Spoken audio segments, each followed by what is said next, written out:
to the notion of integral linear spaces. We're going to investigate, given a bunch of M sets, the relations satisfied by that group or collection or bunch of M sets. So, for example, suppose that we have A, B, and C, and these are some kind of M sets. A perhaps has elements A, and beta.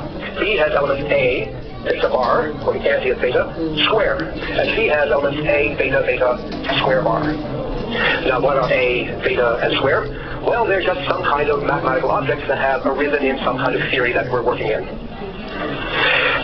So these are rather general kinds of things. And we can look at these three M sets, and we now know that we can create a very interesting algebraic object from them, an integral linear space, which is just taking linear combinations with integral coefficients of these three M sets. But in our last video, we also introduced the idea that it's interesting to discuss the relations that might be satisfied by a bunch of M sets like this. Now, in this particular case, these three M sets have the relation A equals B plus C. In other words, if we take these two M sets and we add them, then we get two A's. The beta bar here and the beta combined to give us a single beta, and the square and the anti-square combined to give us nothing. So yes, indeed, B plus C equals A. That's a relation satisfied by these three M sets. Then we have some choices how to express this relation, so we can also express it in this way, that A minus B minus C equals 0. Because remember, we have the technology to talk about differences of M sets as well as sums. We're working in an integral framework here. We've introduced the anti or bar operation exactly so that we have this facility of working in an integral setting. So this is quite interesting that we have now two kind of dual things that we can do with these three M sets. On the one hand, we can look at their I span, their integral span. We get an integral linear space. On the other hand, we can now investigate the relations satisfied by them. And we're going to see that these two things are in some sense kind of symmetrical, maybe almost two sides of a coin. So today we want to investigate this other side of the coin, the idea of investigating relations between M sets. What makes this story interesting is that a given bunch of M sets can actually have quite a few different relations. So, for example, here are four M sets, D, E, F, and G. And we're not being too specific about what their entries are. We're just using some kind of label to represent some priorly defined objects. So there's an X here denoting something or other, there's a square, and then there's sort of an upside down T. So these are symbols representing something which we assume have already been clearly defined, and we know exactly what these things are, and these individual objects are not problematic.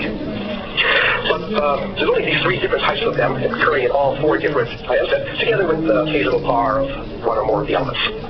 Okay, so if you stare at these four M sets for a while, you can convince yourself that in this case we have more than one relation. We have, in fact, these two relations, that D minus E plus F equals 0.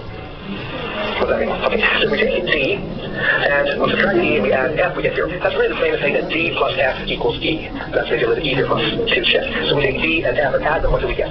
Here there's two X's, a total of 4 X's. Here there's a square, no square, a total of 1 square. Here there's 4 of these upside down T's, and here there's one more, so we get altogether 5 of them. So yes, indeed, D plus F equals E, which we can rewrite as D minus E plus F equals 0. But there's another relation which is maybe a little bit trickier to find, which is that 3 times this one minus 2 times this one plus this one equals 0. And maybe it's easier for us to check that in the form 3D plus G equals 2E. So let's check that. 3D plus G, and hopefully that's equal to 2 times this one. So if we take 3 times this one, we're going to get 6 X's there plus another 2. That is, yes, indeed, 2 times 4 X's. How many squares? There'll be 3 squares there, plus a square bar, or anti-square, for a total of 2 squares, which is 2 times right there. And the number of these upside down T's, there's going to be 3 times 1 is 12 of them, and then we're going to have to add these 2 anti of them, so that's a total of 10, and that's indeed 2 times the number in that E M set. So yes, this relation is also satisfied. So these two relations are essentially different, okay? This one and this one are in some sense independent. Just because we know this relation is true doesn't mean that this one follows.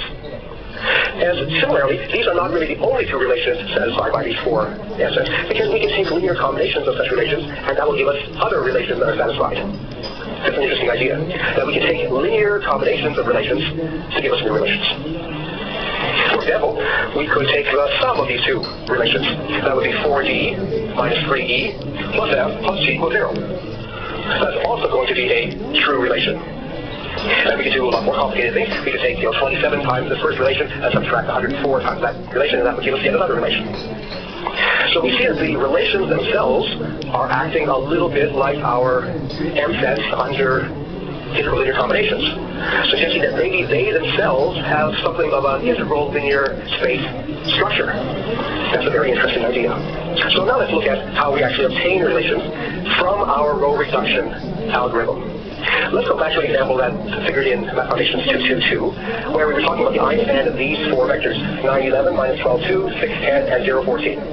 In that video, I went through our algorithms to find the Hermite normal form, and we eventually found that the I span of these four vectors was really the same as the I span of 3, 1, 0, 2. So that we're actually getting a two-dimensional lattice as the I span of this, and here are two very nice basis vectors. Okay, so you can remind yourself about how that goes, but what's going to be pertinent for us today is looking at these two zero rows that have been obtained. So whenever we do this algorithm, which by now is reasonably familiar, you will know that we create a new row, and at the same time we scratch off or eliminate a previous row. And generally we put a new number of the row, except in a situation where we get a zero row. The zero rows are not going to contribute substantially, meaningfully, to our span, so we ignore them. And so that's the place where the number of vectors in our spanning set actually decreases, okay? Because we're putting in a row of zeros, removing some prior row, but not really including that row of zeros as a new vector. So our spanning set decreases until eventually we end up with just a spanning set, which is a basis, which is minimal. So we've gone from 4 original vectors to 2 vectors, happen to be these ones, and we've been able to go from 4 to 2 by having these 2 zero rows appear during the algorithm. We want to now have a closer look at these zero rows, and we'll see that each one of those corresponds to a relation. So let's have a look at this first zero row, which is really telling us that the empty set, which is the M set that's really standing for this vector 0, 0, that's actually the combination row 4 minus 7 times row 8. Now, row 4 minus 7, row 8 can be rewritten because row 8 is actually row 7 minus row 6, so we can replace that there to get row 4 plus 7 times, what I'm going to do now is I'm going to replace 7 with 3 minus 2, row 5, and I'm going to replace 6 with 2 plus 4, row 5. Okay, so we've rewritten this thing here, replace the 6 with this, and the 7 with that. And then when we expand this, we have 7 row 2s, a minus 7 row 3s, a single row 4, and a total number of row 5s is 28 there, plus 14, a total of 42 row 5s. And then finally, the row 5, which is row 1 minus row 3, can be replaced. So there's a row 1 minus row 3 there. So altogether, we'll have 42 row 1s, still 7 row 2s. We said we're going to subtract these ones, so we have minus 42 row 3, minus 7, the total minus 49 row 3s, plus a single row 4. So we reduce, go back up to 3 until we just have a relation involving our original 4 vectors, and that's then a relation between those original 4 vectors, telling us that 42 times this one, plus 7 times this one, minus 49 times this one, plus this one, is the empty set, or the row of zeros. Well, you appreciate it. That's a relatively non-trivial kind of calculation, right? If you were trying just by high school methods to figure out what kind of relation there might be between these, you may have to work somehow. This is a very systematic way of getting this really quite non-trivial relation.